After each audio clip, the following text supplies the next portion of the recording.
গোপাল ভাঁড় নামটা শুনলেই কেমন যেন আমাদের মুখে একটা হাসি চলে আসে, তাই না?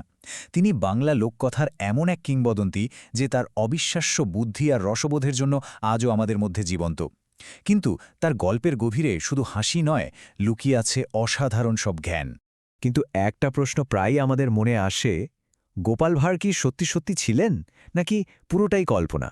ইতিহাস থেকে তো জানা যায় তিনি অষ্টাদশ শতকে মহারাজা কৃষ্ণচন্দ্রের সভাসদ ছিলেন। তবে কি হয়েছে জানেন? সময়ের সাথে সাথে তার আসল পরিচয় আর মানুষের মুখে মুখে তৈরি হওয়া গল্পগুলো এমনভাবে মিশে গেছে যে এখন কোনটা আসল আর কোনটা বানানো তা বোঝাই মুশকিল। চলুন আজ আমরা গোপালের গল্পের আরও গভীরে যাই আর দেখি তার বুদ্ধির নানান খেল। খুঁজে বের করি কিভাবে তার গল্পগুলো শুধু হাসি ঠাট্টার মধ্যেই আটকে না থেকে একটা সামাজিক বার্তা বা গভীর জ্ঞানের উৎস হয়ে ওঠে। গল্পে যা শোনা যায় তাতে গোপাল ছিলেন অসম্ভব বুদ্ধিমান একজন মানুষ।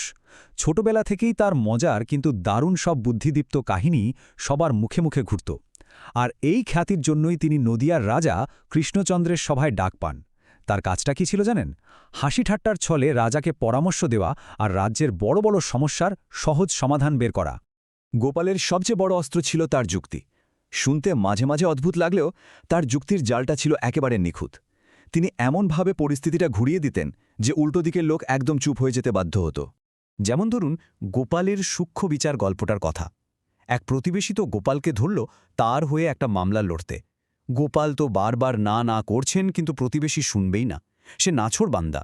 শেষমেশ গোপাল রাজি হলেন, আর যা হওয়ার তাই হল। মামলায় হেরে ভূত, প্রতিবেশী তো কেঁদে কেটে একাকার। আর ঠিক এখানেই গোপাল তার সেরা চালটা দিলেন। তিনি হারের দায়টা নিজের ঘাড়ে নিলেনই না, উল্টে এমন ৩টে যুক্তি দিলেন। ১. সবাই তো ধরেই নিয়েছিল যে বিপক্ষই দোষী। ২. বিপক্ষের উকিল আমাদের সব পাকা প্রমাণকে মিথ্যে বলে চালিয়ে দিল। আর ৩. আসামিটা এতটাই বেরসিক যে নিজের দোষটা স্বীকারই করল না। শেষে গোপাল কি বললেন জানেন?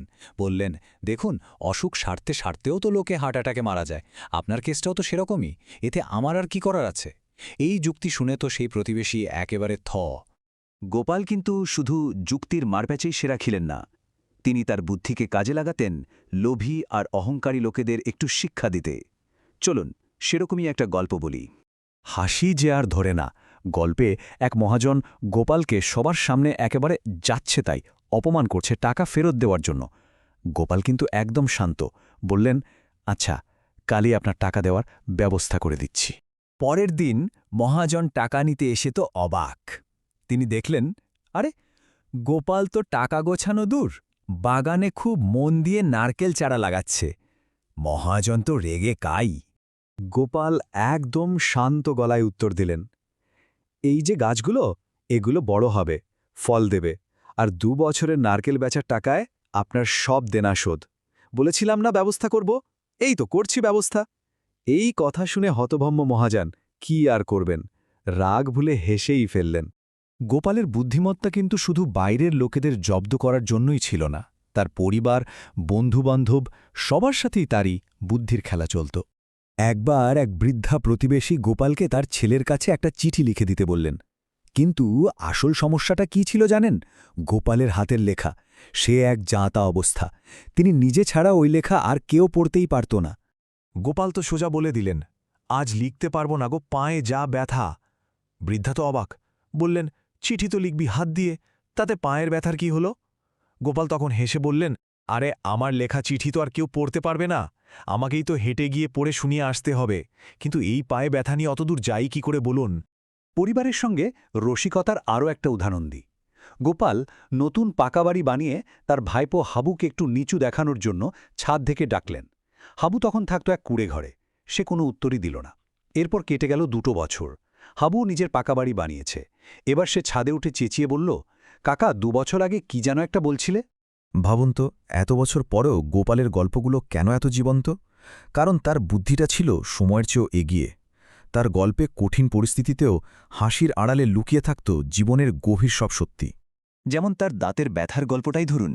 একবার তো দাঁতের যন্ত্রণায় একেবারে কাহিল অবস্থা গোপালের। শেষে মা কালীর কাছে মানত করলেন, ব্যথাটা কমিয়ে দাও মা, তোমাকে জোড়া পাঠা দেব। আর বলতেই যা দেরি, ব্যথা উধাও। এক বন্ধু যেই না মনে করালো, কিরে, পাঠা দিবি না? অমনি গোপাল উড়িয়ে দিয়ে বললেন, ধুর, ব্যথা তো এমনিই সারত। আর যেই না এ কথা বলা, ব্যথাটা আগের চেয়েও দ্বিগুণ হয়ে ফিরে এলো। যন্ত্রণায় ছটপট করতে করতে গোপাল হাত জোড় করে মা কালীকে কি বললেন জানেন? বললেন, মাগো, তুমি সব কিছুই বোঝো, আর একটা সামান্য ঠাট্টা বোঝো না? দেখুন সাহসটা! ঈশ্বরের সঙ্গেও এমন রসিকতা! এটাই তো গোপাল। আসলে গোপাল ভাঁড়ের গল্পগুলো তো শুধু হাসির জন্য নয়, এগুলো আসলে অন্যায়ের বিরুদ্ধে বুদ্ধির জয়, অযৌক্তিকতাকে যুক্তি দিয়ে হারিয়ে দেওয়া, আর হাসির মাধ্যমে সবাইকে এক করে দেওয়া। তাই তো গোপাল বাঙালি সংস্কৃতির এক অবিচ্ছেদ্য অংশ। শেষে একটা প্রশ্ন মনে আসে, তাই না? আজকের এই জটিল দুনিয়ায়, যেখানে এত ভুল বোঝাবুঝি, এত তথ্যের চাপ, সেখানে গোপালের মতো এমন ধারালো আর মজার বুদ্ধিকে আমরা কিভাবে কাজে লাগাতে পারি? ব্যাপারটা কিন্তু ভাবার মতো।